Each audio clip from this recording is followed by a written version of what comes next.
I now turn the first sod for this very historic Australian occasion.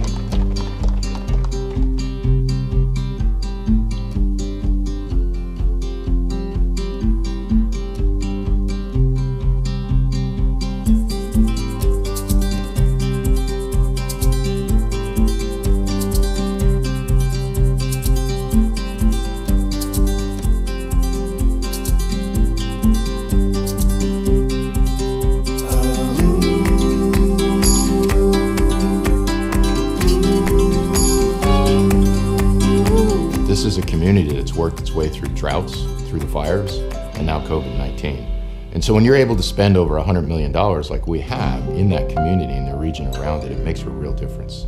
We've been super lucky to have met a lot of the guys that work at Inland Rail. We've definitely had an increase in business due to them being here in Parks. It's been a great boost for this country, and there's quieter sort of times, and there's great potential for more work to be done. Hi.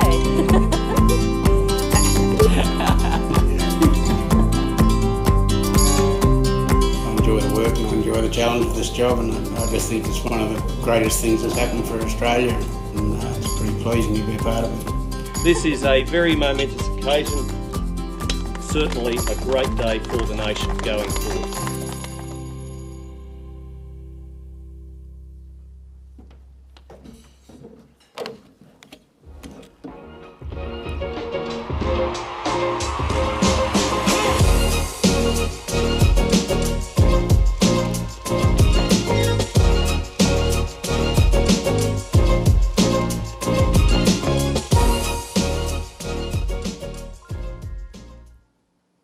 We provide expert commercial services to the construction and engineering sectors. Unlike our competitors, we are focused on our clients' commercial results rather than our own financial benefits.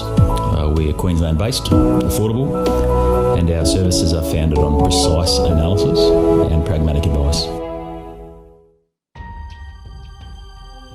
Seymour Whyte achieves success by finding innovative ways to always work collaboratively, resulting in new and smarter partnerships. Partnerships with our clients, joint venture partners and employees. Partnerships with our world-class global networks. Partnerships with our industry as a whole. It's simple, we work with you.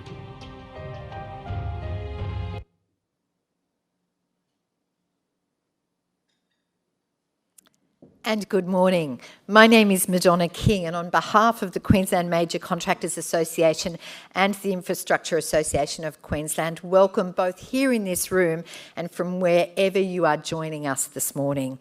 Here, could I acknowledge the traditional owners of the land on which we meet and pay our respects to elders past, present and emerging. What an interesting time to hold a breakfast 15 days out from the state election.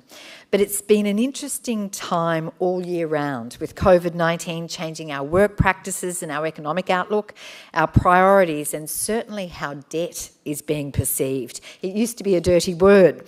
Now it's being embraced by both sides in giveaways spanning tax cuts and billion-dollar road upgrades, $300 bonuses for registered cars, and a newfound love for mining. But how do we grow Queensland's economy out of debt in the long term? Where should we be focusing both our effort and our dollars? And what can we expect when this election campaign runs its course? There's some of the questions we'll traverse over breakfast, but could I take a moment again to thank our generous sponsors, Bennett Bennett, Bielby, Clough, Holcim, Inland Rail, iResolve, John Holland, Port of Brisbane and Seymour Whyte. If your telephone is on, could I ask that it now be turned to silent? If you're here with us in the room, the bathrooms are out the doors you entered and straight across to my left, and in the unlikely event of a fire, we would just follow closely the instructions given to us by staff. I'd also like to thank you. COVID has provided significant challenges to hosting a breakfast of this size in person, and we thank you for making us your date this morning and hope you really enjoy it. We also welcome very much those watching us from home and on the train, in their offices and other workplaces. Good morning, and I look forward to your questions online this morning. And with that, Could I ask you to join me in welcoming to the stage QMCA CEO Andrew Chapman.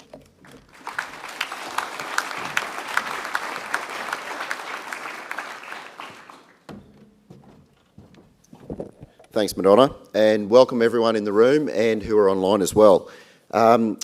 Today, I'm going to be quickly running through the major projects pipeline report and some of the key elements coming out of it. So, a lot has changed since the original report was actually written in March, obviously, and the update that we've undertaken is actually on the website. So, those in the room have got the report, but equally, online on the Major Projects Pipeline website, you will find the update. Some of the key themes that are coming out of what we found, though, are we're seeing a huge amount of projects that are being brought forward at the moment, both in terms of stimulus work and projects rapidly being brought to the market over the last 6 months. Now, that has created some challenges, and it's created a bit of a sort of a wave coming through. And hopefully, there we go, the next slide. So that's where we are at the moment in terms of activity in the marketplace. We've got a huge amount in delivery and procurement. We're sitting at turning over about $3 billion a year in terms of major projects in Queensland. But what's coming forward is this. So you can actually see that there's a significant amount of projects that are further committed, but they all peak in that 2022-23 period, and we get quite a cliff. The industry, so there are lots of talk about further projects out there, further investment, but it's not being reflected through. And for us as an industry, we need to have that certainty. We need to know what is coming forward over the next 2, 3, 4, 5 years to be able to invest in people, invest in skills, and invest in technology to be able to deliver it. And that future pipeline is very, very important. So obviously, project activity at the moment is extremely busy and will be even more busy. Whilst that's particularly helpful to a sector that's been starved of a lot of work and activity over the last decade, it does bring its own challenges. For a number of years now, we've had a brain drain out of Queensland of people heading south to deliver the major building and infrastructure programs that are underway in the southern states. Now, in the last 6 months, that brain drain or that workforce mobility has certainly dropped off. But what happens when the borders start to reopen? We need to ensure that there's a long-term pipeline here in Queensland that can sustain that employment as well. The market is also starting to look a little bit too-paced. We've got a huge amount of spending in the public sector and not a lot of commitment in the private sector. Private sector always follows where the state investment goes. But equally, we've got a lot of spending in the transport sector and not a lot in the resources, energy and power areas. So we're getting a lot of two-paced nature in the market. One of the key themes, though, is that the sector needs surety of long-term pipeline of work to enable further investment in workforce development to support project delivery. And this level of investment needs to be committed beyond that 2022-23 cliff to provide certainty for us. I think this slide really outlines where we're seeing a lot of that spending. So in terms of the magnitude of the overall project pipeline split between public and private, they're about the same. But what's really different is the amount of committed work proportionally in the private sector versus the public sector versus the private sector. Now, the state government recently came out and said that they're committing to a $50 billion infrastructure program over the next 4 to 5 years. That's fantastic, but it's not being reflected here because we don't actually know where those projects are. We don't know we need to see much more of those brought forward and be committed to, and actually let us know what they are. So we're calling on the state government, whoever comes in after this election, to provide more clarity to the industry, more certainty, so that we can plan, we can make sure that we've got the right resources and skills here to deliver. So the challenges that results is, with a whole lot of projects being rapidly brought forward, it's creating some gaps in terms of risk management, particularly with some of the procurement models that don't necessarily reflect the risk profile of the projects, and with constrained timeframes around delivery. More collaborative approaches would certainly help industry, one, for successful delivery, but also for long-term planning and skills investment. Project approval timeframes are always a big bugbear, and I'm sure some of the people on the panel today will certainly attest to that. I'm throwing to you, Brad. So we also have the MLP process in Queensland. Over the last 5 years, we've had 2 MLPs get up. That's a pretty poor score rate. So I'd be very interested to hear what Sue has to say from Transurban about their success in that area, but also we need to get more momentum and more approvals through so that projects can actually happen. There's a lot of private sector projects out there that are languishing in the approvals area, approvals space at the moment with government. Training and skilling of our necessary workforce of the future is rather difficult for industry to do if we don't know the pipeline that's ahead of us. Okay, we might know what's here for the next 2 years, but those projects drop off very quickly. We need to know what is beyond that to be able to invest in the skills and capabilities and the resources to make sure that we can deliver it. We also have a whole lot of changing demands and requirements around the industry. We're being asked to do a lot more. Changing requirements around how we deal with communities, how we work with local industry and supply chains. And it's critical that we're well engaged with the stakeholders and government around those changes. Greener energy production and consumption is another change in dynamic within the industry. Having a discussion with CleanCo the other day, it becomes very apparent that there's a massive issue out there, or big issue they're looking at the moment, whether it's centralised energy production or it's a lot of more decentralised energy production in the state. That has huge different infrastructure requirements. So we need to have a really good look and understand what that means, and that needs to flow forward into the pipeline. Just talking about the cliff. This is the jobs, this is an analysis and projection of what the jobs in our sector look like at the moment based on committed projects. So that cliff in 22-23 is very real, and it's very real from a jobs perspective. If we don't get some further clarity and further commitments around projects to be brought forward, then we're going to see this kind of job scenario where we're losing potentially over half the workforce. And my comment earlier about down south will ring true. Their infrastructure programs are a lot longer timeframe committed, and we need to see that level of commitment up here to ensure the resources stay here and are able to deliver. Private sector is the growth engine of the economy, not the public sector. In terms of opportunities, and we've come out with a lot of commentary around this of recent times, but really the opportunities for the investment is in economic infrastructure. And what we're talking about there is infrastructure that creates the opportunities for the private sector to co-invest or invest off the back of and create further jobs growth. We're talking about focus areas around water security, rail, energy, road and freight links. Things like the renewable energy zones and the enabling infrastructure to make them happen. Urban infrastructure is just as important, and one of the key frameworks for that is the SEQ City Deal, and that's been held up by a number of levels of government, both federal and state, and it's really important that those bodies come together to create that framework that we can build off, because at the moment, if we don't get that SEQ City Deal done, then we're not going to be sure we're going to get the right investment projects up in urban infrastructure and get the right level of economic activity out the back end of it. The public sector is, as I mentioned before, is doing a lot of heavy lifting at the moment in terms of funding infrastructure, but it doesn't need to do it alone. There's a whole lot of other funding solutions out there.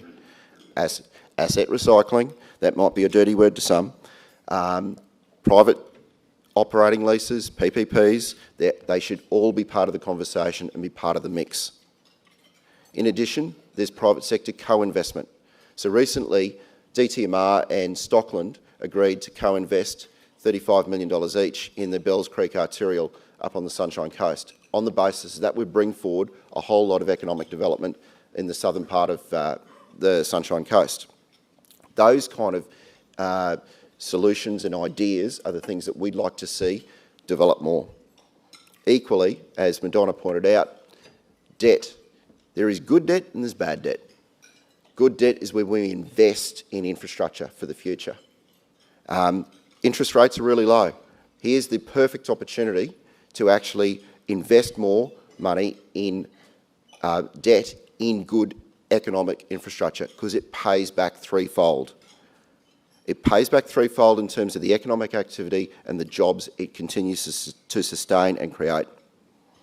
So we're really calling on all levels of government and the private sector clients to engage further with us as a sector. There is a huge amount of private capital available that can co-invest or invest off the back of these investments that are made. Equally, the future energy resources and energy generation and export infrastructure is critical to be able to getting our products out efficiently and economically to generate more jobs. And that includes new energy solutions like hydrogen, minerals like rare earths, base metals, processing and production, and our agricultural products as well. So that's really the key themes that have come out of the Major Projects Pipeline update. I'd once again thank you all for joining us here today. It is great to actually finally be back in a room. We're sorry we can't accommodate everyone, but we're grateful to those that are here and those that are certainly online.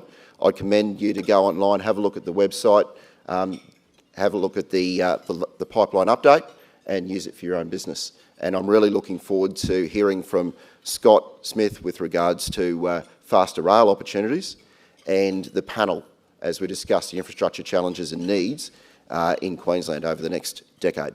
Thank you.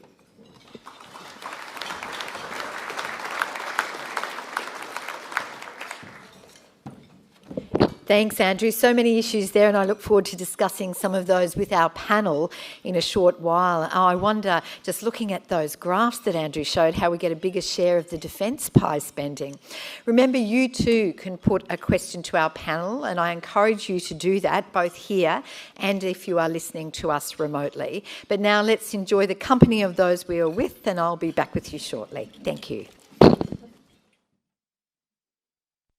I now turn the first sod to this very historic Australian occasion.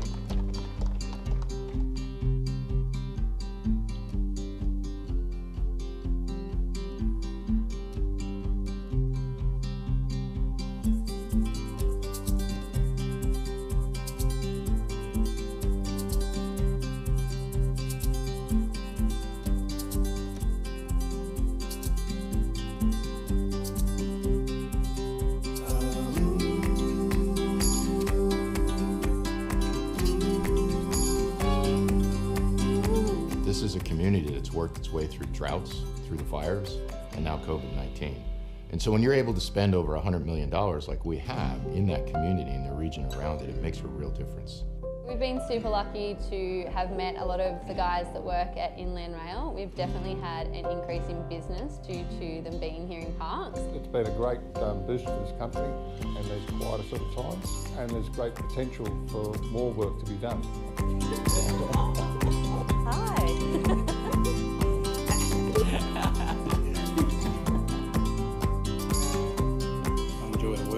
The challenge of this job, and I just think it's one of the greatest things that's happened for Australia, and it's pretty pleasing to be a part of it. This is a very momentous occasion, certainly a great day for the nation going forward.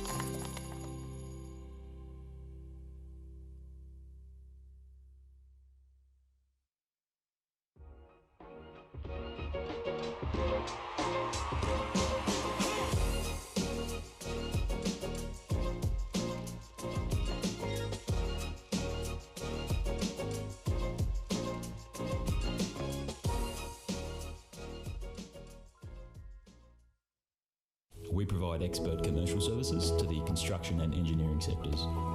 Unlike our competitors, we are focused on our clients' commercial results rather than our own financial benefits. We are Queensland-based, affordable, and our services are founded on precise analysis and pragmatic advice. Seymour Whyte achieves success by finding innovative ways to always work collaboratively, resulting in new and smarter partnerships. Partnerships with our clients, joint venture partners and employees. Partnerships with our world-class global networks. Partnerships with our industry as a whole. It's simple, we work with you.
Ladies and gentlemen, could I have your attention again, please?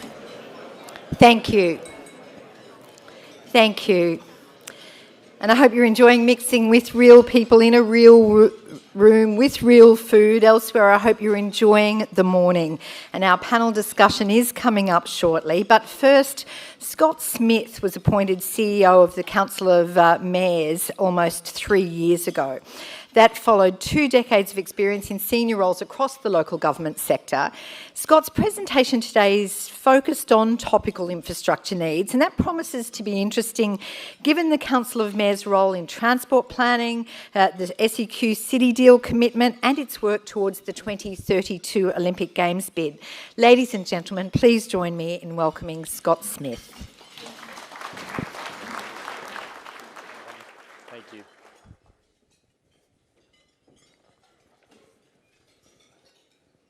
Thanks, Madonna, and thanks everyone for turning out, and it is great to see people back in a room. So, as Madonna said, I wanted to quickly cover a lot of probably what is now 8 years of work in about 15 minutes, so let's see how we go, and then we can cover some questions. So, Council of Mayors, a month or so ago, released our next tranche of work in our what I consider continuing bold leading from the mayors of a vision for our region. All of this started, as I said, 8 years ago when COVID wasn't even a thought. But I think now more than ever in COVID times, this is more critical for all of us, particularly those in the room today. So we put out Connected SEQ. If you want a quick read, go onto our website. The document is there. You can cover all of the information. But I'll cover off on where Connected SEQ fits into our view of the world and more specifically Fast Rail and how that's important for this region now more than ever.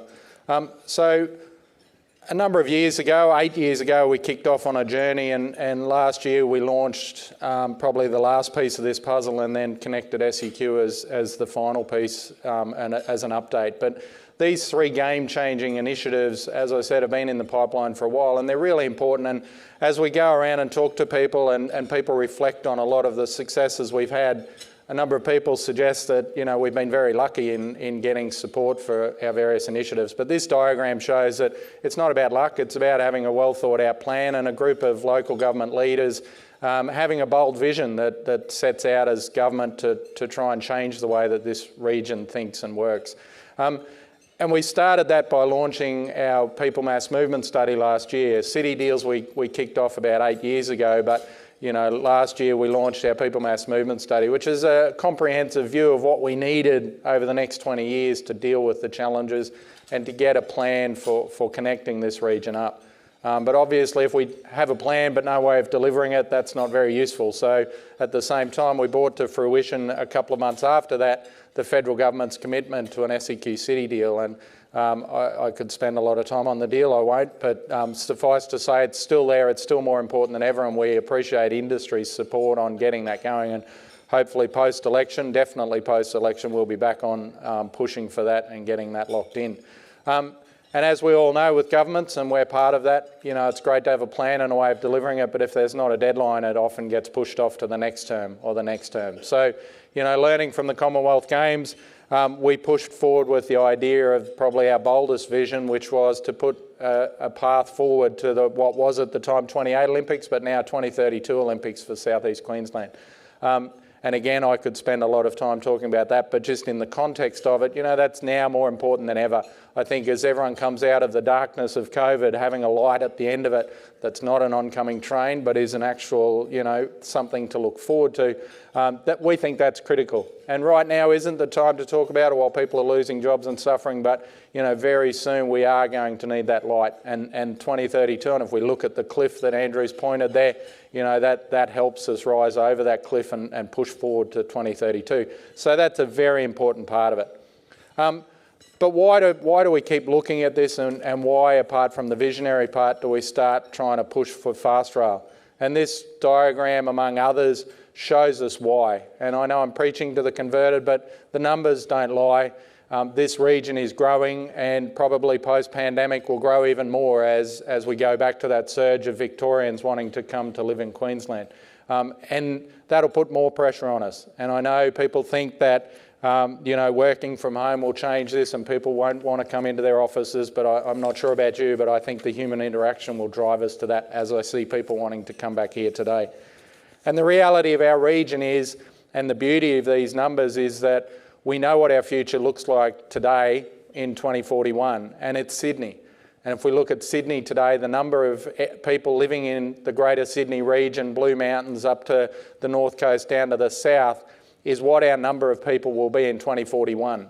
So our challenge continues to be to us, industry and government, is why would we look at our future and see what it looks like now in Sydney and ignore it? And we don't think we should ignore it, which is why we're putting forward a bold plan to say, let's get ahead of the curve. Because if we keep going on our trajectory we're on now with the planning, and despite the number of projects in the pipeline, we will hit a problem. And it'll be, and I know this is roads focused, but it'll be every major road by 2041 will be over capacity.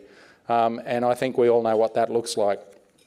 So with that in mind, we don't want to sit around and wait for that. So the Mayor's, through our first work on people mass movement, put forward a bold vision. And it was a vision to get a 45-minute region and 30-minute cities. And what does that mean? It means that you can get to everything you need in your life in 30 minutes. But if you want to push and work for a better high-paid job or for a more exciting lifestyle or relaxed lifestyle, then you may be willing to push that out to 45. And why wouldn't we want people to be able to do that? It's not hard to think of people wanting to live on the Sunshine Coast and still keep a high-paid job in the city.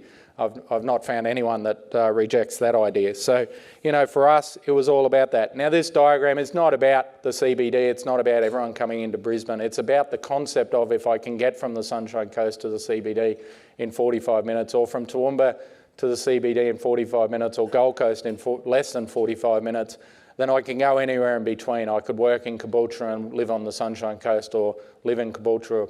Anyway, you get what I'm saying. So for us also, it is about getting people out of their cars. As much as we have an obsession with our cars here, me included, it's about getting people out of their cars and onto public transport. So we need to get that mode share moved. How do we do that? Well, again, we put out people mass movement, and we've just released Connected SEQ, which is the next evolution of that. And Connected SEQ is about bringing some reality to that vision of 45 minutes. We put a lot more work into it. And put some data behind it and some technical work about what this might look like. Fast rail, and I specifically use the term fast rail because we talk about faster rail, but unfortunately in this part of our world, faster rail sometimes means just amp up City Train a little bit and make it go a little bit faster. We don't want a little bit faster. We want a game changer that actually makes people get out of their car.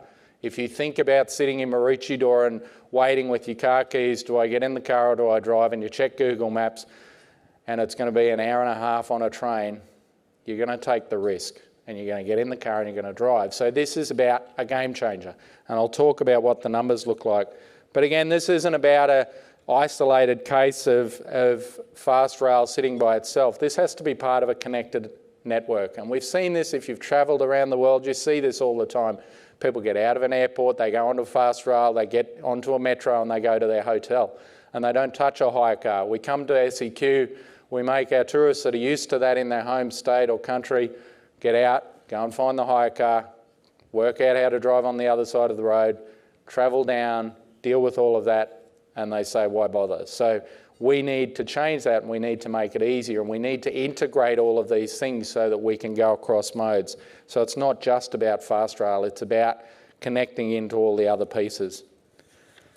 If I put fast rail in context, there's a couple of options here. Everything always has options and everything always has a price tag. And I guess with this room, you probably would appreciate the higher price tag. But with the higher price tag, you get the better outcome. So we're realists, we understand business cases, so we put two options forward. One is true fast rail, and when I say fast rail, it's not bullet trains.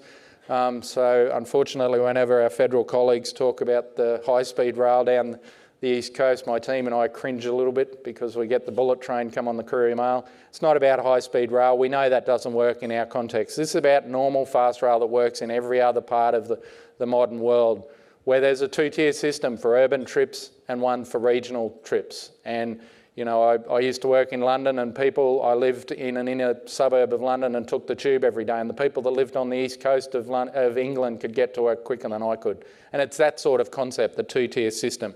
So the 60-minute idea, and I won't go through these, but they show you what's possible with technology and the gauges that we have.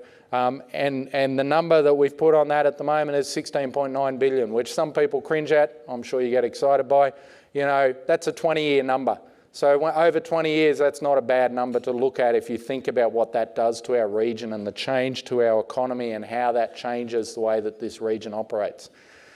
But if we amp it up a little bit and we go to a 45-minute region, which is true fast rail and a two-tier system, the number goes higher, which, again, I'm sure you're excited by. But for us, again, over 20 years is not an unrealistic number. And I think in post-COVID times, to talk about good debt, you know, this is great debt. This is stuff that will generate jobs, and I'll talk about that in a minute. But not only generate jobs, but bring more people to this region, change your lifestyle, and change the way that we think about travel in SEQ. I think if anyone's been involved in the regional plan, you know the challenge of, you know, trying to work out where people want to live and where we can put them and how we can connect up. But we'd like to take that out of the equation and let people live where they want to, work where they want to, and make travel an easy thing to do. You know, which in Sydney would be a pipe dream. You know, the Blue Mountains, but in SEQ we have that opportunity now to do that. If I draw your attention to a couple of these, particularly on the Sunshine Coast line, I think, you know, people's eyes light up with the idea that I could go from Roma Street to Petrie with a brand new university in 12 minutes. You know, that sort of thing is a game changer. That gets people moving and jobs created and businesses thriving out of that. I don't think I need to talk to this room about how to fund that. Andrew talked about opportunities to fund that. Our call on this is to partner with state, federal government, us and industry to find those solutions, because we know they're out there. You know, we know that money is as someone, I think Chris Mountford often says, the difference between now and the GFC is post-GFC there was no money. Post-pandemic, there's more money than we can poke a stick at. So we should take advantage of that and use Andrew's idea and work together to do it. But why would we do it? Because it always needs to stack up. And these are the numbers that we think are a compelling story. For the 60-minute one, the number of jobs created is outstanding over a period of 20 years. You know, the average of 2,500, 5,000 at the height of construction, 7.3 of added economic value. That's not broad economic value, that's just added by the jobs created. So we haven't had the capacity to do the broader economic study, but it wouldn't be too hard to work out the value of that. What we do know from other studies and some of the work with in Brisbane around tourism is that there is a massive uplift of tourism spend. So the old Brisbane marketing and the visitor economy worked out that by 2031 we could add an extra $6.5 billion a year to our economy by getting tourists to stay another night. Again, if I can get from the airport to the Sunshine Coast or the Gold Coast, or from our new precinct here in the CBD to one of those coasts very easily via public transport, it wouldn't be hard to lure a tourist for another night. $6.5 billion a year well and truly pays for rail, fast rail, the 45-minute version. If we go to the 45-minute numbers, they're even more impressive in terms of the number of jobs created and the economic value add. And again, we haven't even delved into the broader economic story. So I guess the question is, you know, if we think it's a good idea, what do our community think? Because that's always a good litmus test for us. So we've done 2 surveys, quite comprehensive, around the region, and these are the numbers in a snapshot. You know, despite the predictions, people believe, the vast majority like me believe we'll return to pre-COVID congestion numbers. I think if you're driving in now, you see it's actually worse than pre-COVID. And 81% think that fast rail will ease that congestion. Unsurprisingly, 21% think that our government's doing a great job of investing in future congestion busting. 87% would support fast rail, and that number hasn't changed significantly over 2 surveys. And 70% want more investment. Again, I know I'm preaching to the converted. Importantly, I think with 15 days out, 56% would change their vote based on who would invest in this. And again, I'm not talking about tinkering with things, I'm talking about a revolutionary change to the way we do stuff. So this is a popular idea. it's a sensible idea. It generates jobs. It keeps all of us employed and, more importantly, makes South East Queensland the sort of place that people will want to come and live and work and play. And for us, this is our number one priority moving forward, and we think the thing that will actually get us out of this challenge we're in at the moment with COVID and paint a rosy new picture for South East Queensland. So I'm happy to be on the panel and answer any questions you have, but thanks for that. And if you go and read our document, happy to reach out if you reach out and ask any questions. Thanks. Sure. Thanks, Scott. And as he mentioned, we'll go to our panel discussion now. And I'd like to welcome to the stage Brad Jackson, the Director Program Delivery at Inland Rail. Brad joined Australian Rail Track Corporation in 2019 and leads the Inland Rail Program team and the delivery of construction of the 1,700-kilometre Melbourne to Brisbane alignment. Welcome, Brad. Andrew Barger is the Policy Director at Queensland Resources Council, where his remit includes economics, infrastructure, energy and climate change and a host of other issues. Good to have you with us, Andrew. And Sue Johnson is Group Executive Queensland for Transurban. She's had a successful career embracing the pace of technology change, innovation and business adoption, applying the value they bring to better change people and communities. And it's great to have you with us too, Sue. Can we please give them a big round of applause? If you have a question here, there are roving mics. Please raise your hand and we'll get one to you. If you are listening remotely, the details are on your screen and I very much look forward to presenting your questions to our panel too. So I will start though. Scott, can I just ask you very briefly, how do you see the economic outlook and how lumpy that might be from where we are now? Good question. I think it depends on how people, governments, commit and work together and engage with industry. I think we have the potential in this region to have a very bright economic outlook if we make the bold and right decisions right now. I was intrigued by your growth forecasts because the federal government budget forecasts a slash in immigration. Yep. Certainly the last two lot of figures showed a decrease in internal migration. Do you think that's going to change post-COVID or what's your growth based on? Well, I mean, the growth was based on the regional plan projections, which, you know, I think could be changed, but I think the important part to realise is that southern migration. And again, if our borders open, hopefully they do, then, you know, Victorians will pour in, I dare say. And if we look at the major growth impact that we had last time that happened with our dear friend Jeff Kennett, you know, that was massive for this region. So yes, immigration will reduce, but I think, you know, interstate migration will increase. Andrew, can I jump to you? We've heard a lot about mining and gas during the election campaign. How do you see the economic outlook, and are we too reliant on resources now? Obviously, the person at the end of the panel from the Queensland Resources Council is not going to say we're too reliant on resources. Go on. The tragedy is in Queensland we're overlooking a lot of the opportunities that we've got in resources. You look at the projections for growth in whether it's some of the things Andrew was talking around hydrogen, renewable energies, transmission grids, all those things use copper, they use zinc, they use resources we've got here in Queensland. You're seeing major companies scouring the world looking to secure their supply chains to build battery factories, to build electric vehicles. We've got a lot of those resources, cobalt, all sorts of unexplored corners of the periodic table here in Queensland that we could be adding value to, building on the strength that we've got. And to Andrew's point about the pipeline, providing skills and training to provide ongoing jobs, not just in resources, but in the other sectors of the economy as well. Yeah, I want to talk about skills a bit later, but can we go to the nub of this, which is infrastructure, and perhaps, Sue, to you. We've heard about the big projects being brought forward. We've seen recent commitments to big infrastructure like Bruce Highway, the Coomera Connector. Is that sufficient? I think it's a great start, but I think if we go back to what are we facing into longer term, that's what has to drive the decisions that we make today. I do think South East Queensland, we've got ambition with an Olympics. Certainly we can't be in the midst of construction at that point in time, if that is something that is going to become real. So big infrastructure takes time, and we need to actually step into that right here, right now.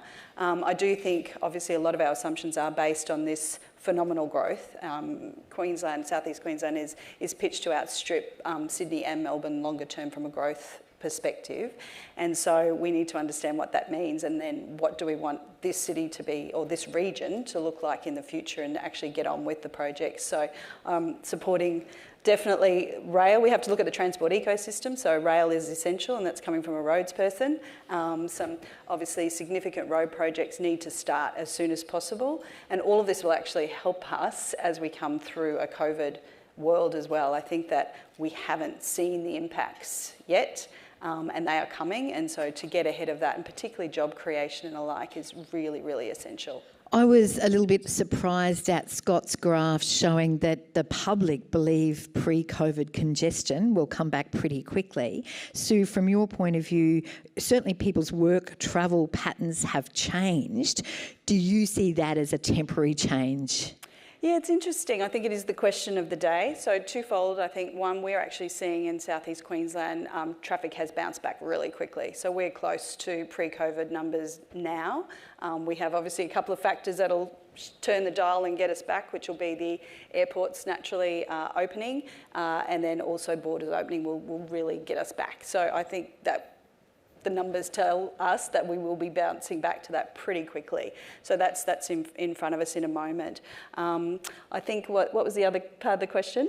Do you think it's, that's pretty much answered it, whether it's a temporary change or whether it's going to be a permanent change? Yeah, I think the other bit I was going to raise, we've actually surveyed people, so I think it is the question of the day as far as stay at home or come back to workplaces. And Scott, you referenced this earlier as well. So we surveyed 4,500 people recently who said that post-COVID, definitely they'll be looking to come back to the workplace at points in time. We might have more flexibility than we had before, but certainly that people are looking for that connection, and also the distinction between work and home life is something that we're seeing, obviously, concerns around mental health and what does all of that mean. So how do we create that separation again? So that's what the survey says. I think if we polled the room, everyone would maybe have different views. Regardless of that, though, what we see with people working from home is we call it the white van movement. So we're all ordering online more than we ever did before. So we've seen freight also maintain it's fairly resilient through COVID. So we're seeing freight movement as well as I say, those white van movements. So I think from a road congestion perspective, all of those trends play in to actually say that we still will face this congestion. And actually, the biggest question will be the growth of the population. I think the government will intervene from a policy perspective to boost our immigration when we can. There has to be some sort of solution for that. So I think that will come. But I think we're very lucky here in southeast Queensland, and I'm sure everyone in the room is talking to people around either the world or Australia. We're still in the middle of this, so it doesn't feel like it sometimes, I think, here in southeast Queensland. So some of those policies and decisions, I think, are still to come. Make sure if you want to ask a question, you raise your hand and we'll get that microphone to you. Brad, I haven't come to you. So you're the custodian of a really big infrastructure project that's actually reliant on other parts of the economy. More broadly, do you see any big infrastructure gaps in Queensland that you think should be addressed? Interesting question. Yeah, I think that particularly in this room is that the border of Queensland, for a start, is probably an interesting conversation. We know that most of the representatives in this room, certainly inland, the borders maybe as far down south as Parkes, maybe further south. What complementary infrastructure could be built along with things like inland rail? I think there's significant gaps, and I think that there are other organisations that are looking at that, and our desire is that inland rail becomes the catalyst for complementary investment.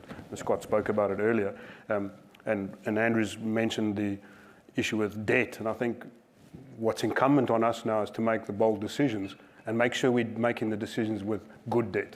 Yeah. I don't think we can, in the economic situation we're in the country, afford bad debt. Yeah. we certainly need. So we need to make sure that complementary investment that occurs alongside things like inland rail only generate good debt and better outcomes. So I think there's great scope. There's lots of people that can get things done. We just need to give them the space to do it. You raise debt. Do you think Queensland can afford to borrow more, or are we reaching peak debt levels? I would suggest I'm probably not the right person to answer that question. I think that might answer my question. I'm a contract heart, so I think bring it, we'll spend it. Can I throw that one to you, Andrew? Well, actually, there was a... here's a sentence you don't hear very often. There was a good graph in the federal budget that gave some insights to that. Can you just repeat that? For those of you who didn't see page 600, so the Treasury nerds had a graph of borrowing costs at the Commonwealth level, and they're ridiculous numbers, billions of dollars that have been borrowed. But back when we had the recession we had to have, when we weren't borrowing very much by today's standards, but interest rates were 17%, the borrowing costs were enormous. Now we're borrowing multiple times that level, but at very low rates. So the cost of servicing that debt is much lower. So the point that Andrew made, the point that we keep hearing about, good debt is the threshold rate that you have to get over for a return on investment is much lower. It's actually a really sensible time to be borrowing as much as you can at the moment. As long as you're doing something with it that's going to generate a return, it's not great if you're building white elephants, but if you're building infrastructure that will deliver a social and economic dividend down the track, that's a good investment. So I think the subtle message from Treasury was we're probably being a bit modest in our borrowing ambitions, because Queensland and Australia both have good debt ratings. People are happy to lend us their money. If you're in Germany, Japan, you're getting negative interest rates at the moment. 2/5 of bugger all looks like a great return here in Queensland. So I think if anything, we've probably been a bit modest on the borrowing. We should be getting the bank card out with a vengeance. Scott, you're nodding your head. You agree this borrowing levels are modest? Oh, absolutely. I mean, as I'd suggest to people, are we going to save our way out of this?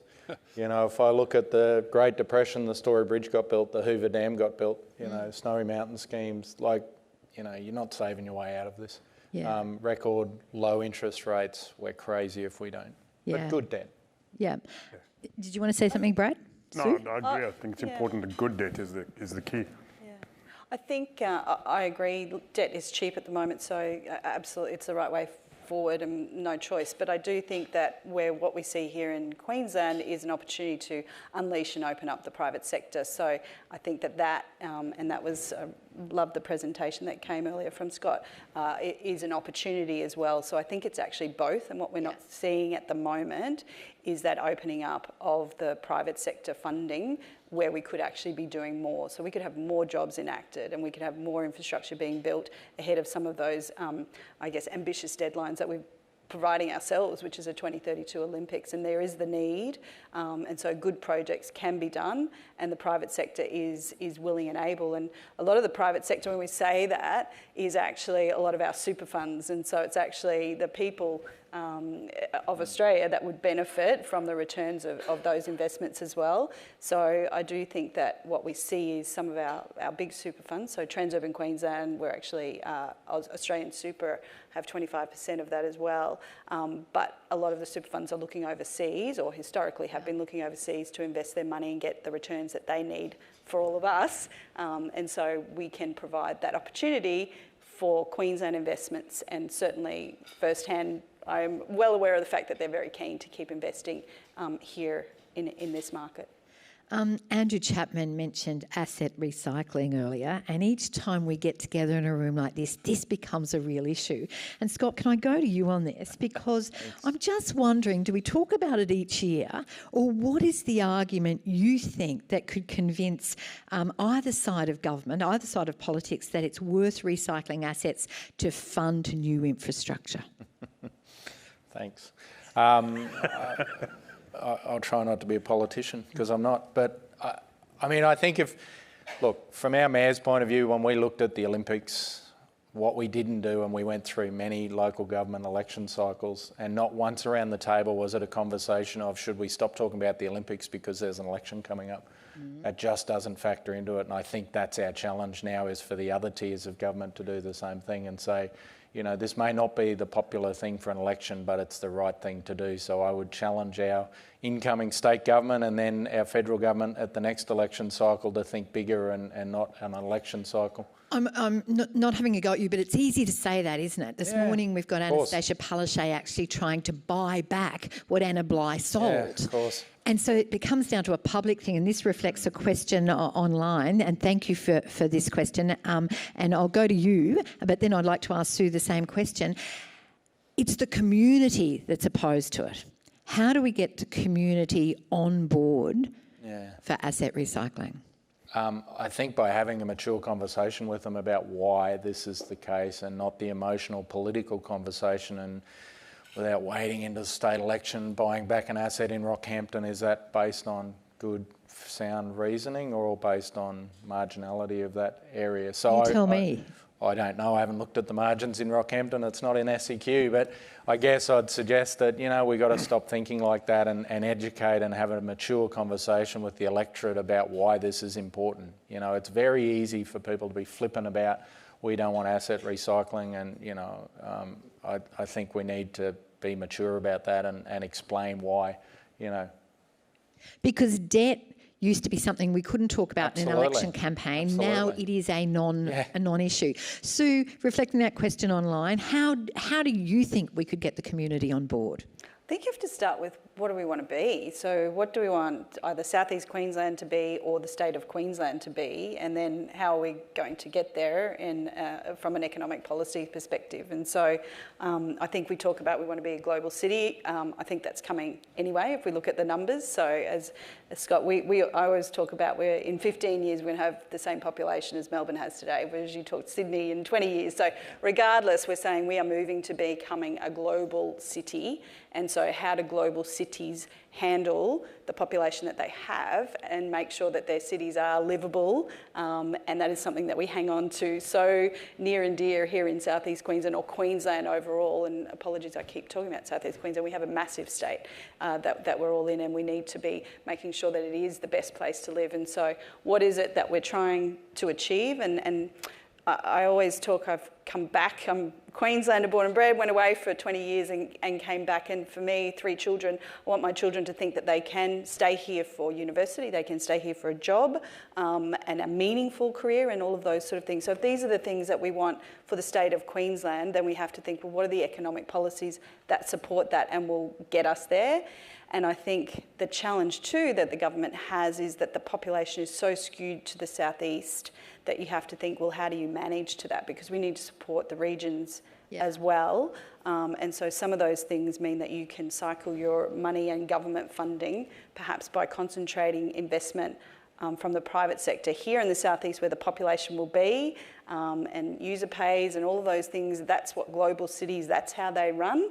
So I think it's thinking, well, what do we want to be first, and then how do we get there? And that's where most anybody in that economic cycle or responsibility would say we need to be using our assets and getting funding for the things we need, social investment, education, all of those sort of things as well. Let me come back to you on the barriers to private investment in just a moment. But Andrew, can I ask you the same question from your experience, the interface with voters and government? Is there an argument that could be put into plan now so in 4 years' time it's not the same discussion? Yeah, I think it's a simple person, simple answer. The asset recycling is a shit label. It sounds like you're taking something good and putting it in your yellow bin and you'll never see it again. It's actually, do you want new stuff? Because when you sell an asset, it's still there, you've got it. And then if you've freed up some cash, then you can build something else. The argument, it starts at the wrong end. It's exactly what we're talking about. Do you want new things? Do you want world-class infrastructure? Well, it doesn't really matter who owns it. If it's a monopoly and it's regulated properly, you'll get the same asset outcomes. So it's actually a sensible conversation about what sort of future do you want? How do you think we're going to pay for that? And if you go back to the Anna Bligh days of asset sales, it wasn't all that long ago that state-owned butcher shops and all sorts of crazy things. I mean, there was an economic case at the time, but the world moves on. So I think it's not about, oh, that was electoral poison 4 years ago, so it's now a shibboleth and we'll never mention it again. It's actually, let's have a grown-up conversation about, is there an economic case for this being in public ownership? How would you operate it if you privatised it? What would be different? What would we need to protect? And who needs to lead that discussion? Is it people in this room or is it our politicians? I think ultimately you need politicians to move the change. And we started to edge down that path. If you think back to the last stages of the LNP government, they had the Strong Choices campaign where they actually had quite a good website where you could say, okay, Andrew, these are the things you want. How are you going to pay for it? Balance the budget for us. And you actually had to have not magic pudding economics, but if I want to have better infrastructure, I have to be prepared to pay more rates or more taxes, or I have to employ more people. Yes. I think that's a political conversation. We can push politicians in that direction. We can say that's a conversation we want to have. Platforms like regional plans are a good way for having that because it pushes your vision out beyond the 3-4 year cycle. But I think ultimately we have to nudge the politicians to say, we're sick of you throwing rocks at each other in question time. Here are the things we want you to talk about. I'd love some of your questions, so don't be shy. If you've got one, don't go home thinking I could have put that question and not. Just raise your hand and we'll get a microphone to you.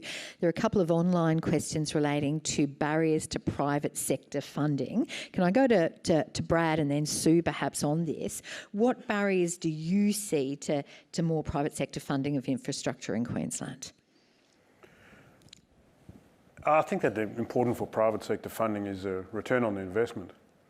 And actually this whole conversation is quite well linked because I think when the community, and by the community I mean the broader community, decides what the outlook needs to look like in 10 years' time or 15 years' time, whatever that long-term vision is, then, and we stand by that as a community, then we allow the politicians and the political system to become the facilitators of that process because it's not going to happen by magic, I agree. There's balance that needs to be done. But if the community drives the vision rather than the goalposts on roller skates that we seem to experience, it will then allow long-term investment to start occurring because people can then have confidence in their return on investment. There's no point in investing in multimodal points for rail infrastructure to transport goods when we're not sure that the broader policy is to invest in that direction when something's going to change in 5 years' time and what I've just invested, the billions of dollars I've just invested in is worth nothing. So I think that a long-term solid policy that stops the rock throwing and gets everybody on a long-term journey is the right way to do it. Is that possible? Really good question, I know. In a fantasy world, yes. In reality, no, I think we have to. We as a community, I don't think there's, if you probably polled the room right now, you'd have differing views, but you'd have a trend. And fixed election terms can assist that, can't it? Well, our challenge has always been is how do we differentiate between long-term genuine sustainability and short-term political will? Yeah. They're different things and we need to try and align the two. Yeah. Without taking it down a city deal path. You know, that was the idea of it. And as we started that journey, you know, as I used to say to the mayors, the best part of a city deal is it takes politics out of it. The worst part of a city deal is it takes politics out of it. You know, it's a challenge, but it's something we've been keen to pursue because it is our only thing. 20-year plan, beyond political cycles, give industry confidence that they can invest and they know what's coming. You know, I think that's the only thing, and we definitely believe that. We've been pushing for it for 8 years. So we, you know, either we've fallen in love with our captor or we genuinely believe that's the only solution and we should continue pushing. Yeah. Sue? Hopefully at the moment it's just caretaker mode, right? And then we come out of the, get an election outcome and we do enliven the private sector to really help us cope with what is the biggest challenge I think we've ever seen. But I guess for us, so Transurban coming into Queensland, that's 5 years. We've actually had 3 projects, one obviously with council and 2 with the state. So in some ways, I don't think I would stand here and say that it's not happening. I think that I would just say there should be more. So very lucky. I know we talked about 2 market-led proposals. Obviously really proud and excited that it was Logan Enhancement Project was the first, and we've just hit a year anniversary of that, and the benefits are extraordinary. So travel time savings promise, and that's been delivered in spades. When we look around the country actually, and probably even the globe, it's actually been one of the user pay infrastructure pieces that has held up through COVID, so that's extraordinary,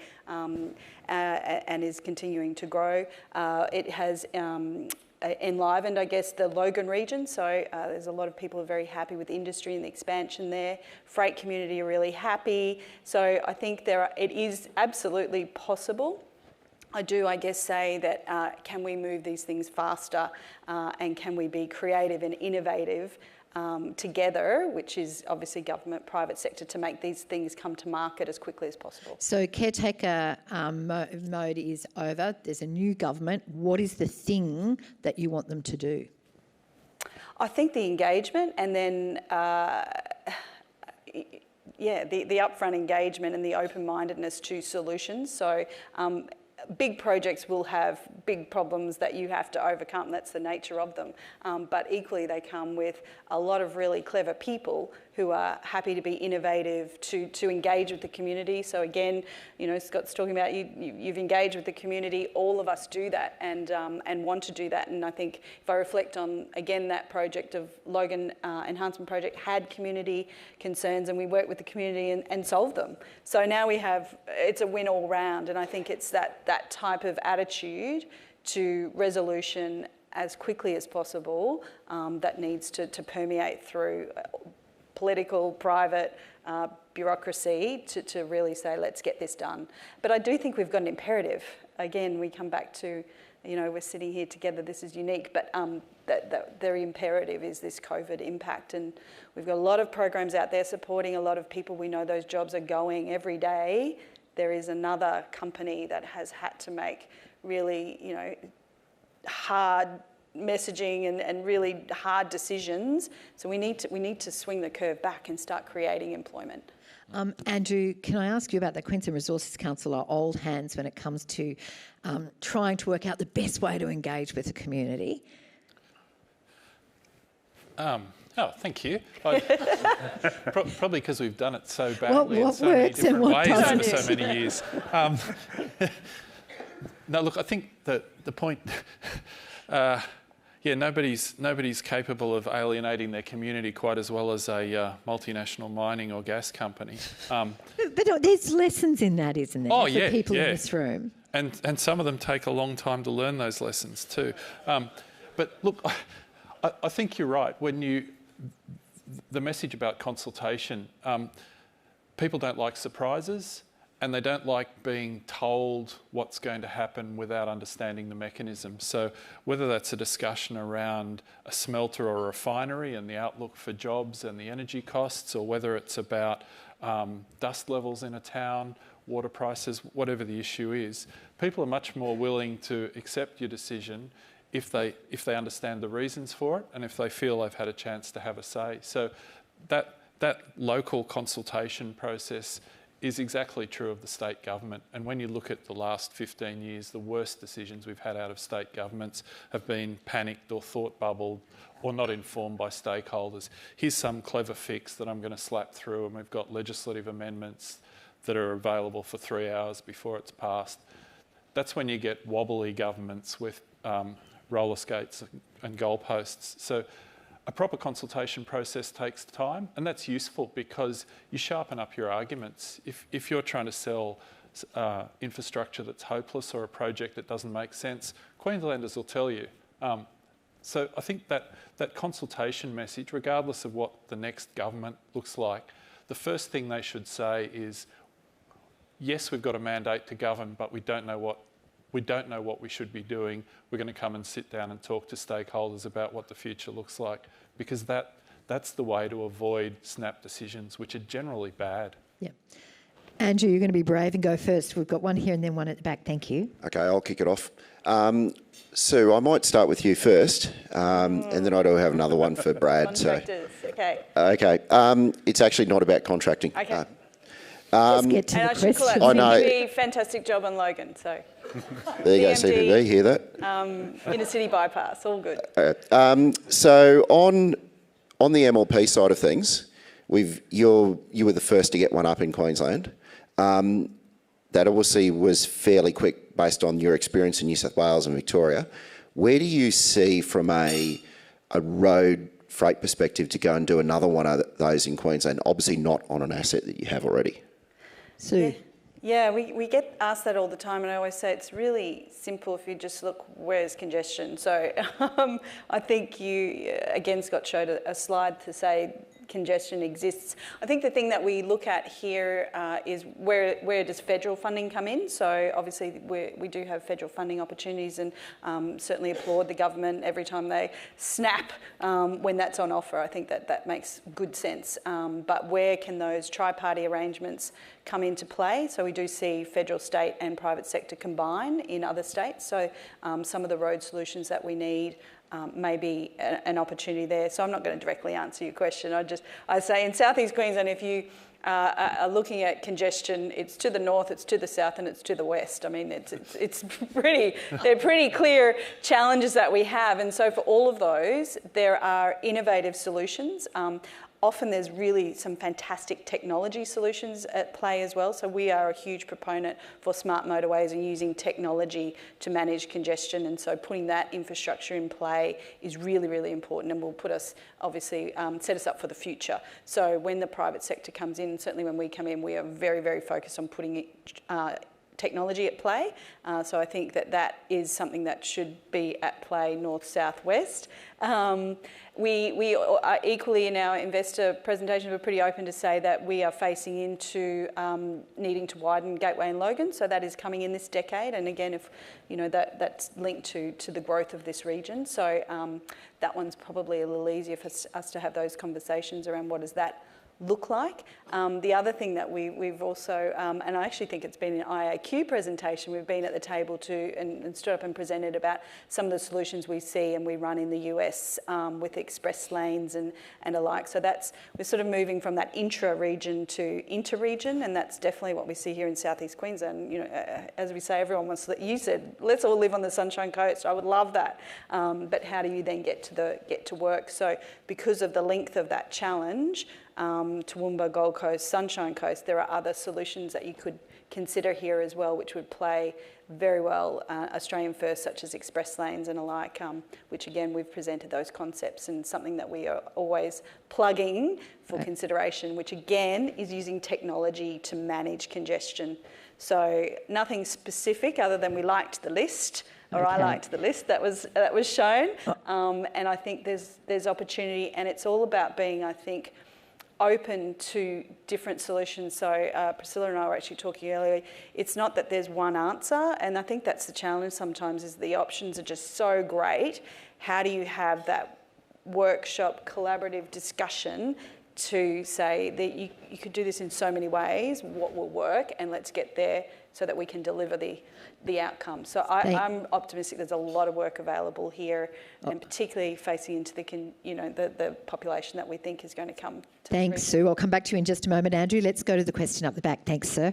Yeah, thank you. In the budget, there was a lot of talk about shovel-ready projects and funding for shovel-ready projects, including that well-known shovel-ready project, the Coomera Connector. I just wonder what the panel think the government can do to make projects truly shovel-ready. Great question. Brad. Thanks, Andrew.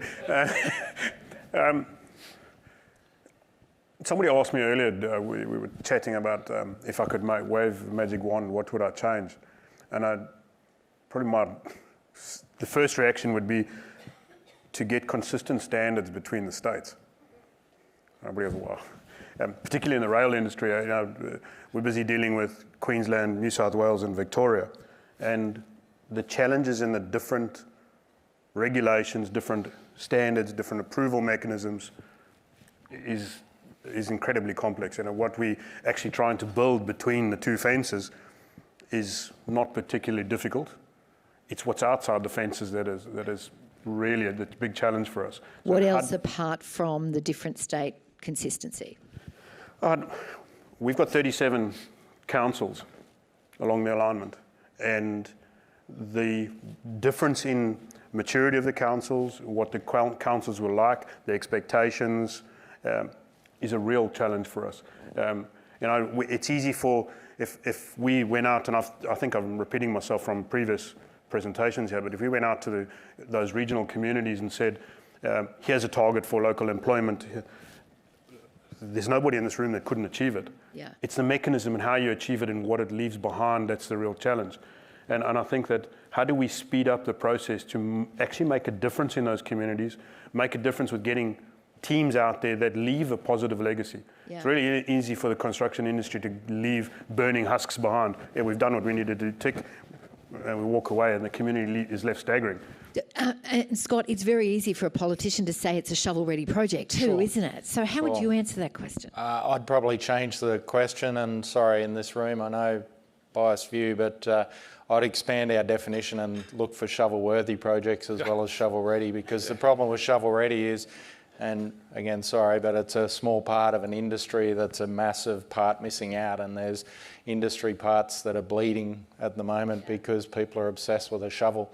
I think high-vis comes in other ways for other professionals that can go out, and honestly, we could turn that tap on tomorrow and create thousands of jobs tomorrow.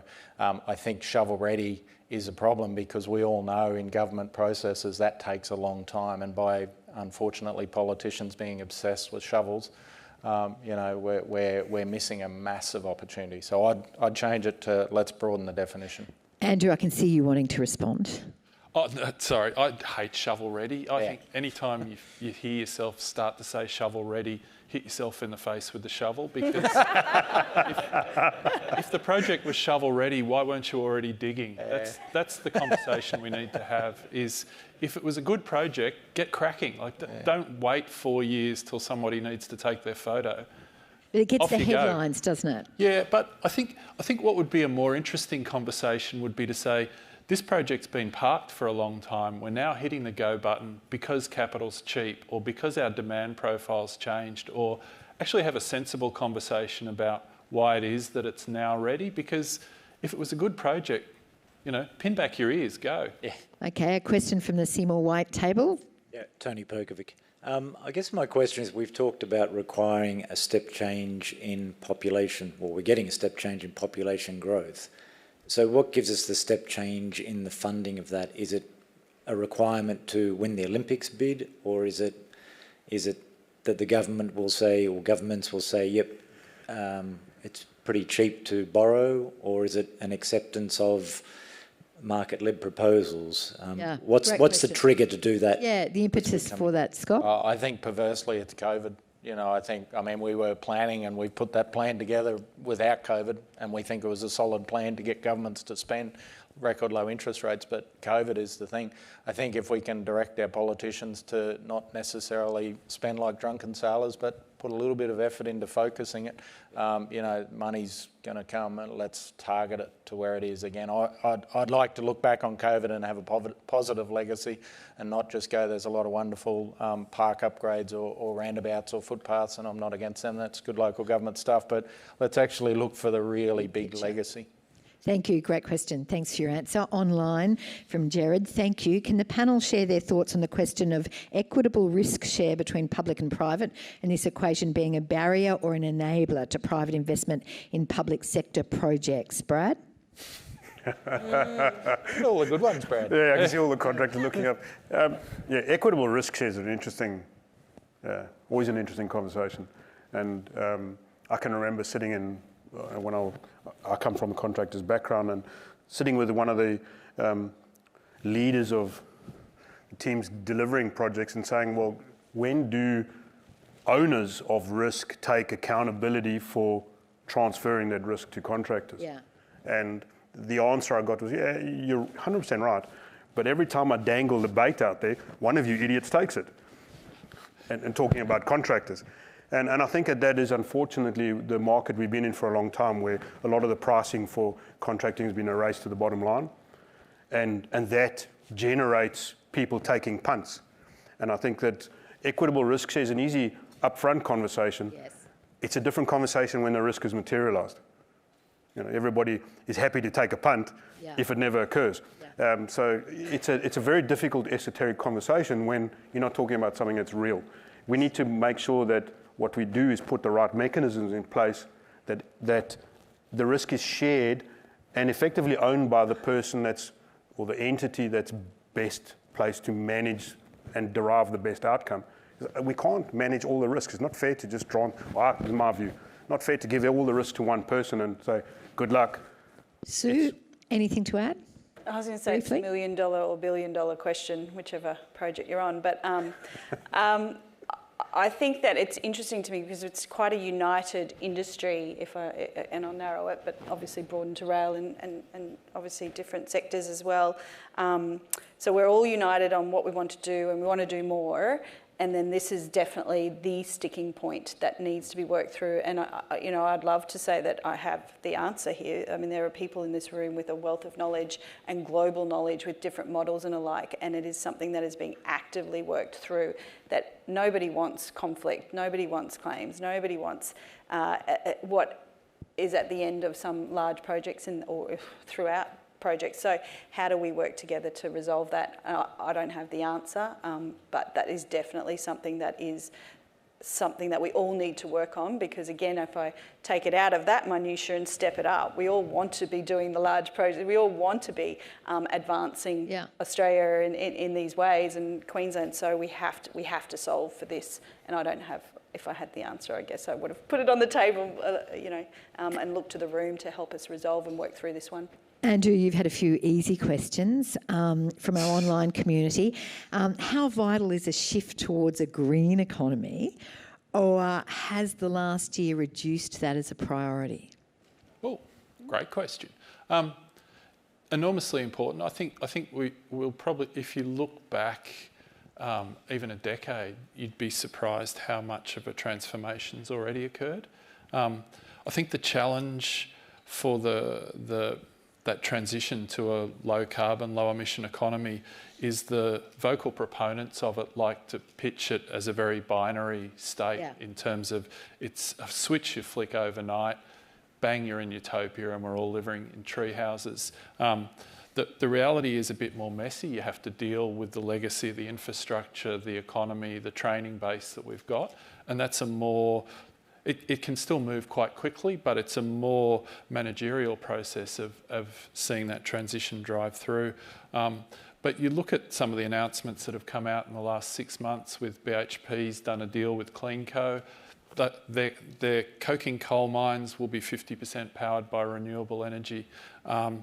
Sun Metals in Townsville has spent an enormous amount of money building a solar farm. So they actually are Sun Metals. They're refining zinc based on solar energy. It's never been done anywhere else in the world before. They've changed the model of how they're operating that asset. And apparently it's gone quite well. They're looking at, and so I think that's the future. Once we start to get to further down that path, you've already got companies like Rio Tinto talking about a premium for green aluminium, green alumina. So if you've got 2 blocks of ingots sitting on a wharf and one's been produced by renewable energy, maybe that attracts a premium. Once you start to get those market signals built in, as long as the government's not doing stupid things and getting in the way, that transition's just going to speed up and up. Scott, as Andrew's talking there, I'm thinking of our salination plants sitting there largely doing nothing. Certainly some toll roads are maybe underused. How important is it for our sustainability plans to be commercially viable as well?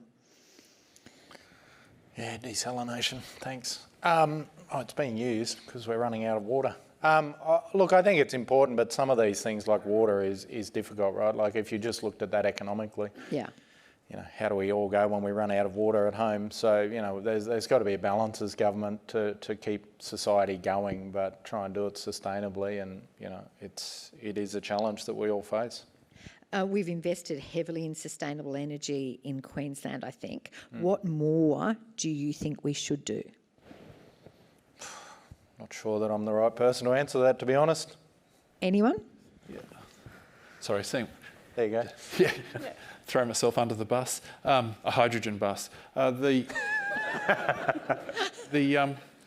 think what's important is Queensland's leading the world in terms of solar installation on the roof, so little dinky units, which is great for, you know, keeping my aircon running, making my laptop go. Butte in the middle of the day, not so helpful for the rest of the day.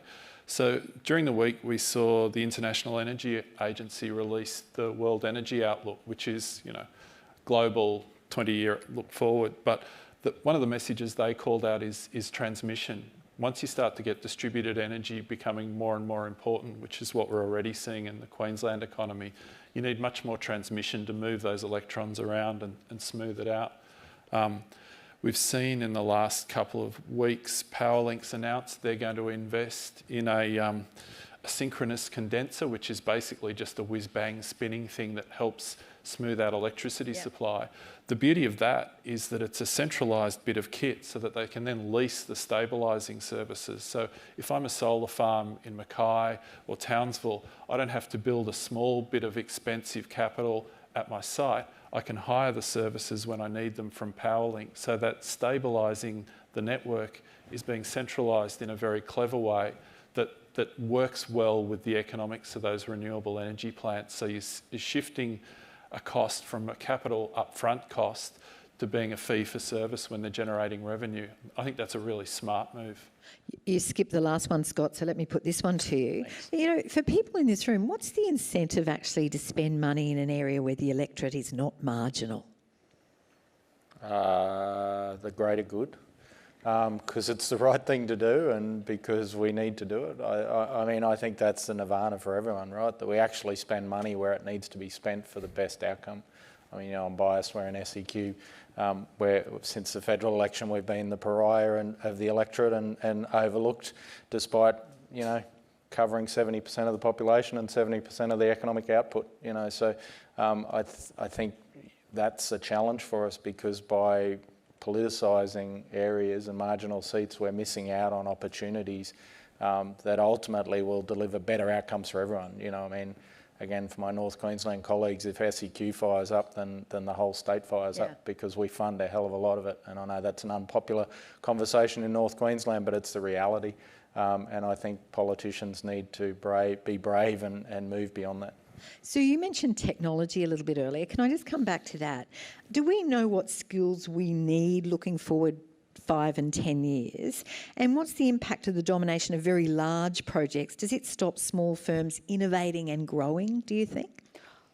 For the last part, I would say it's the opposite. I think large projects should actually enable smaller startups and ideas to actually come to fruition. Yeah. So again, I think when you bring in that large spend, a lot of it, and actually some of the deals should actually include some innovation elements that are allowed to be trialled. And for us, it's you know, the exciting area of pavement and things like that, or even for our previous projects, flora and fauna have come in and working with the university. So I actually think it enables some of that innovation to actually be trialled and to be brought forward and to be proven. So I go the other way and say they are so complementary.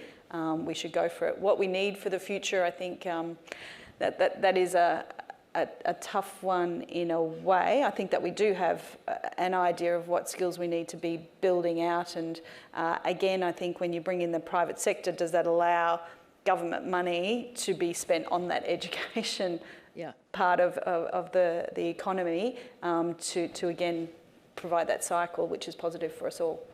We've only got a few more minutes left, but Andrew, QRC's postcode data on industry spending tracks the contribution to regional communities and the Queensland economy. Do you expect your new electorate data to be released in the next 15 days?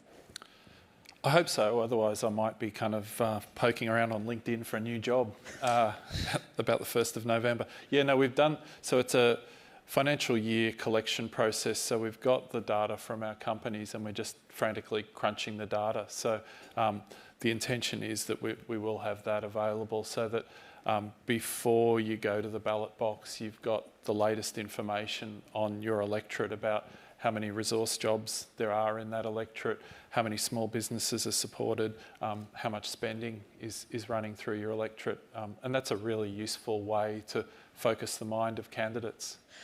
So let me come to the last question. Can I put this to each of you very briefly? Come October 31, irrespective of what side takes the Treasury benches, what do you most want the Queensland Government to do to assist people in this room? And can I start with you, Andrew, and go down? I think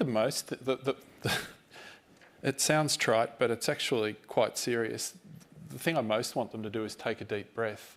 Whoever the next government is, the worst thing they can do is dive in and start tinkering around with all the levers, amending everything left, right and centre, sacking everyone in the public service that's got any understanding of where we've got to where we are. Actually have a deep breath, have a look at what the message has been from the electorate. What is their mandate? What have they been asked to do? What are the grey areas? And who are the grown-ups in the state they need to talk to get a proper plan in place? Shouldn't be too much to ask, should it? Sue? I was going to start, actually, when I came on the stage, to say I'm not making a political statement today with my jacket. I think if I was making a statement, I would have worn my Lions scarf. That would be the only one I'd be making today. Hopefully it's a good weekend. So I think, I'll be very one-eyed. I just think in enabling and enhancing the private sector investment. So I think the private sector, very willing and able, can mobilise really quickly. And so I think, yes, take a deep breath without question, but good policy is good policy regardless of who's in power. And so where there's good policy and there's requirements, let's get going. Thank you. Brad? Probably an easy one for me, really, is we'd like a committed partner to allowing inland rail projects to get going in Queensland, because we're ready. There's a lot of work to be done. There's billions to be spent in Queensland, and we're ready to go. We just need some partnership to get it done. Scott, last word. Forget about when the next election is. Be bold, think big, not try and be the smartest person in the room, and actually engage with people, and most importantly, make some decisions. I think it's a really good point to end it on. Ladies and gentlemen, can you please put your hands together for our panel?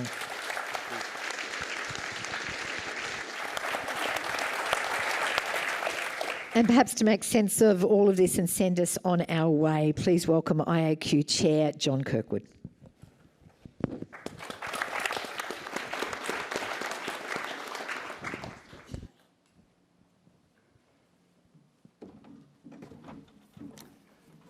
Good morning, everybody, and my warm welcome to you all as well, both in the room here and all of our colleagues online.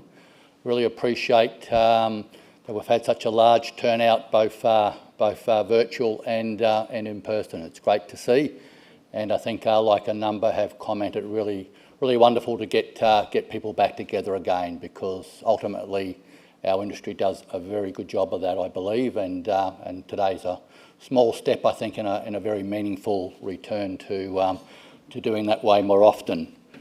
So my task this morning is pretty easy. I've just got to do a few thank yous. I guess firstly, but wrapping up today, the panel, thank you very much. That was, I think, really insightful, very honest and very enlightening and entertaining. So really appreciate everybody's candour in their sort of discussion, and also in the questions that they answered, and very capably emceed by Madonna. So thank you, Madonna. That was great.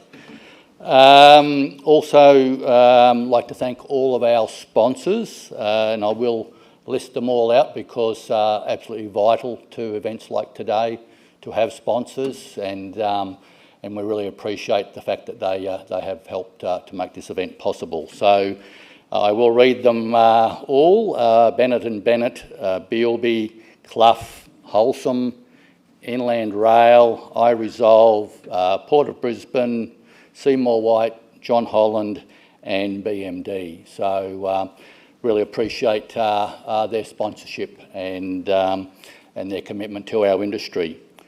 So lastly, Again, thank you all for coming. Thanks for taking your morning, and most importantly, thank you to all our online viewers. I know many of them would have loved to have been here this morning. For all the reasons we know that wasn't possible, but nonetheless, I hope that they got the same value out of it that we all did this morning.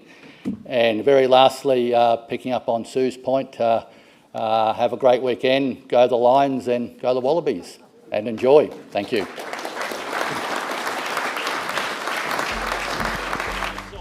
this very historic Australian occasion.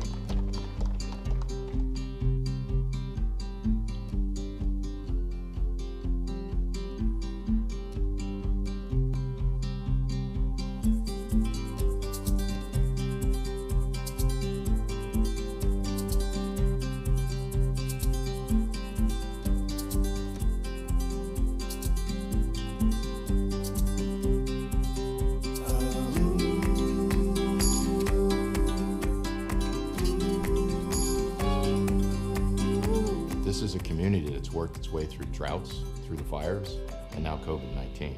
And so when you're able to spend over $100 million like we have in that community and the region around it, it makes a real difference. We've been super lucky to have met a lot of the guys that work at Inland Rail. We've definitely had an increase in business due to them being here in parks. It's been a great boost for this company, and there's quieter sort of times, and there's great potential for more work to be done. Hi.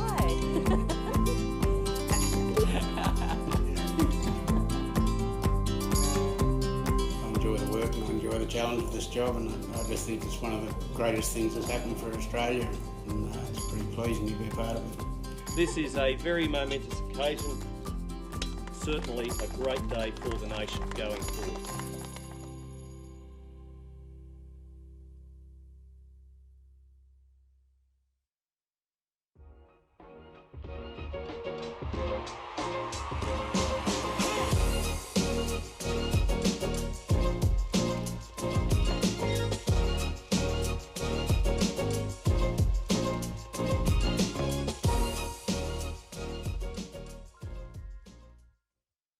We provide expert commercial services to the construction and engineering sectors. Unlike our competitors, we are focused on our clients' commercial results rather than our own financial benefits. We are Queensland-based, affordable, and our services are founded on precise analysis and pragmatic advice. Seymour Whyte achieves success by finding innovative ways to always work collaboratively, resulting in new and smarter partnerships. Partnerships with our clients, joint venture partners and employees. Partnerships with our world-class global networks.